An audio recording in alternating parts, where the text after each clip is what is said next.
And we're live. Good morning. My name is Cheryl. I'm the knowledge keeper here at Manitoba Advocate for Children and Youth. My name is John. I work with youth engagement. I'm a youth engagement coordinator here at MACY. And I'm Kathy Cook, and I am a youth engagement coordinator here at MACY as well. So very excited to have you, and this is our first live feed. So hopefully after today they get much better. So before we start with the live broadcast, I'm just going to do a morning prayer.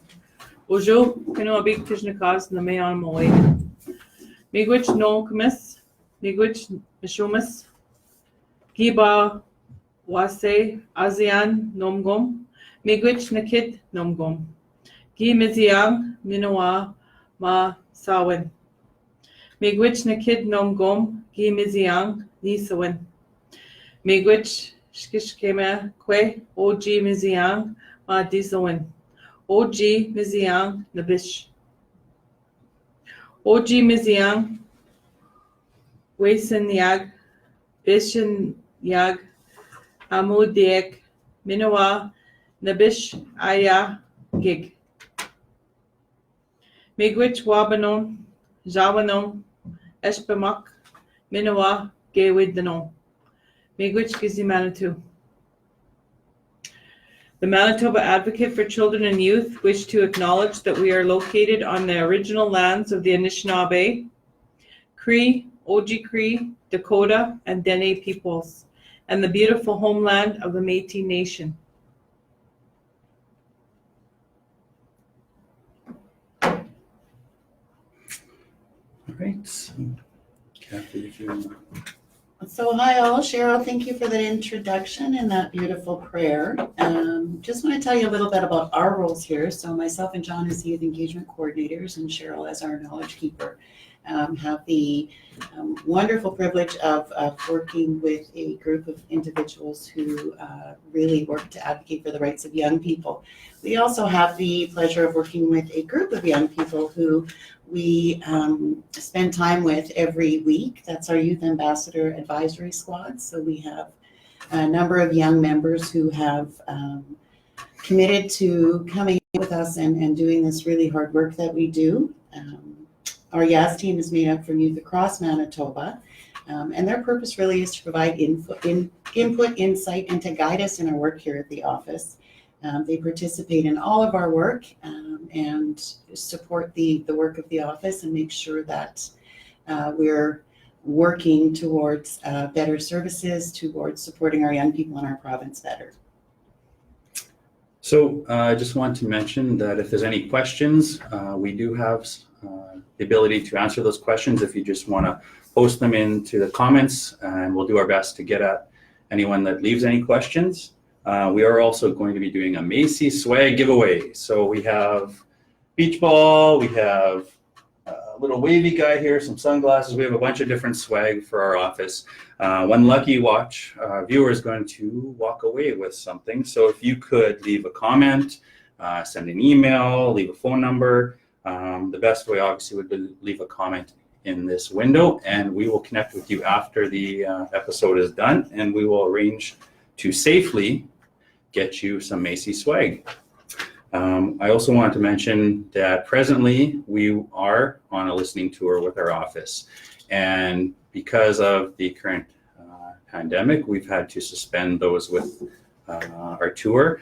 I did want to provide the listening tour questionnaire that we have online. So any youth that are watching, please, you can still be a part of our listening tour right now. We have the link up here. It might be a little hard to read, but if you can go to www.surveymonkey.com-r-youth listening tour. And basically what we're looking for is quite simple. What problems are facing youth nowadays and how you, the youth, would solve them. The whole point of the listening tour is hearing from youth and finding out exactly what's going on. And again, how importantly it is to find out what you think and what youth feel would be a solution to their problems, because who knows it better than youth? I certainly don't. So yeah, I guess that's about it. We're going to open the floor for Cheryl. So hopefully it would be a solution to their problems, because Good morning. So today I'm going to talk a little bit about a couple different subjects.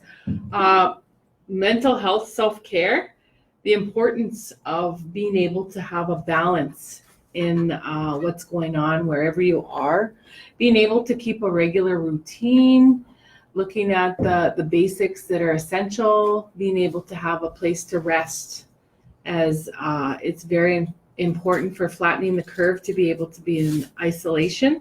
So that means very little movement. And as young people on the medicine mill, that's their most active time, to get out and explore. And young children, adults, everybody's having to relearn how to take a step back and to just stay put. So what does that involve? That involves taking a little bit of a routine check. So getting yourself into a routine, being able to understand the importance of drinking water, having regular meals, a little bit of fresh air. I've got stuff here from the traditional culture that helps me a lot. Drinking out of copper to help with the antibacterial properties of fending off germ. The smudging ceremonies that we have of the various medicines that we use. There's a lot of information online about which medicines can be used to smudge with. But we're basically looking at being able to help understand that during this time of COVID-19, we want everybody to understand that access on the internet means that to take the information in a good way from reliable sources, promoting your best well-being, your best safety features of staying indoors, 6 feet apart from each other, frequent hand washing, and being able to understand that there are resources posted that you can use that have contact numbers for various things. If you need to talk to somebody, if you need help understanding what some of the processes are, there's a large resource base out there. For the traditional medicines, I promote smudging. I smudge many times a day to promote that feeling of safety and being able to cleanse the air that I'm in and around the environment. Smudging ceremonies help to promote clearing that negativity, that fear, being able to restore that energy to be able to be okay. And for the mental health part, sometimes fear does become a factor. And just to break it down into short segments of time, being able to look at an hourly, drinking water helps. Some of the other things that I have, types of medicine that we have here. So there's sweetgrass, there's sage, there's cedar. One of the best teachings that I have been promoting is to always have a little bit of cedar in your pot and just boil it for a couple minutes on your stove to promote that smell, and that's also an antibacterial. Some of the other medicines that they use would be YAAS, sage, sweetgrass, and pine needles would be another one. But if you don't have any of those, I would just stick with the cedar to be able to smudge and promote that sense of well-being and to restore that balance. Some of the other things, the importance and steps of smudging. It's helpful to understand the reasons why we smudge, to be able to, as I mentioned earlier, to look at being able to promote that balance and just waving the smoke over your head to clear your mind, to settle your thoughts, to promote that restoration in being able to feel safe and balanced, to be able to hear, to be able to speak good words, your heart, to be able to feel that safety and having that openness to be able to know that things are going to work out in a good way. also your arms, your feet, your whole body, to be able to promote that restoration to balance and provide security, and just knowing that, and using the smudges as many times as needed in a good way. That's all I have for right now, John. That's a lot. So I guess what I'm going to introduce would be the United Nations Convention on the Rights of the Child. And we'll speak a little bit to that because that's very important for youth to find out. So the United Nations is a group of countries that agreed to work together in peace and cooperation. The UN also attempts to improve social conditions by promoting international cooperation on various things like human rights. And one of those human rights specifically involve children's rights. So every human being, including children and youth, have rights. Just a little bit of background. 1989, the UN created an agreement called the United Nations Convention on the Rights of the Child. So this past November, our office celebrated National Child Day with the 30th anniversary of the UNCRC. This agreement has 42 rights or articles that relate specifically to children and youth. And that's a lot of what Kathy and I do, is we want to inform youth of these 42 rights because they are very important, and it's very important for adults to tell children of these rights, and it's very important for youth and children to know them and know that they have them. So one of the things we talk about when we look at the United Nations Convention on the Rights of Children are the importance of young people knowing that they have rights. And one of the things that we wanted to really focus on today was one of the articles, and I'm not sure that you can see it, but it is article number 1, which is everyone under 18 has rights. It's important to note that every child has additional rights over and above what our adults have. And one of our rights as adults is our responsibility to make sure that young people across our province and throughout the world know that they have these rights. So one of those is really making sure that you have support and people in your life that are supporting you to know about these rights. When we look at the work that our office does and the work that our group of young people really works on is one of the things that John and I and Cheryl found was that in doing this work and speaking with a lot of the young people across our province, many of our young people didn't know they had these rights. So one of the main focus of our youth ambassador team, our youth ambassador, our youth advisor, our youth, say it, John. Youth Ambassador Advisory Squad. Yes, YAAS. I just call them YAAS. I call us YAAS. So one of our main goals is to make sure that our YAAS team really is spreading this information and awareness to other young people in our community. And I think just before we get in, what we're going to do is we're going to cover 2 of the rights today. We obviously can't go through all 42 right now, but just really talking to rights versus wants. That was another thing I think for our listening tour that we came out with, is just really spreading the message on what is a right and what is a want. So for youth and children who are watching, rights are things that you should have or be able to do to have the best start in life. And I think that's very important. So it's quite cute. We've done presentations where we've had youth come up and say, do I have the right to a puppy? And,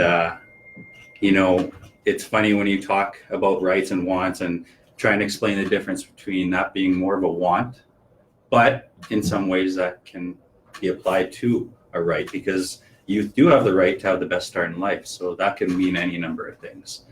I will speak to Article 17. I don't know if you can read it up here. Article 17, you have the right to get information from the media. And I think that's very important right now, especially because I think there's a right for media to also provide that information safely, truthfully, accurately, because children have a right to that information. So as adults, to fulfill that right, I think one of the things that we need to do would be to make sure we're giving children and youth the accurate information. And again, because the UNCRC says that you as children and youth have rights to media and to getting information from media. Just to I just wanted to touch on Cheryl's conversation about self-care and safety and mental health. She talked a lot about the medicines and about how we can try and kind of continue to keep ourselves spiritually, mentally safe during this time. And some of the things actually I thought we would maybe open it up to is just some other ideas of what we're doing. We met with our youth ambassador team.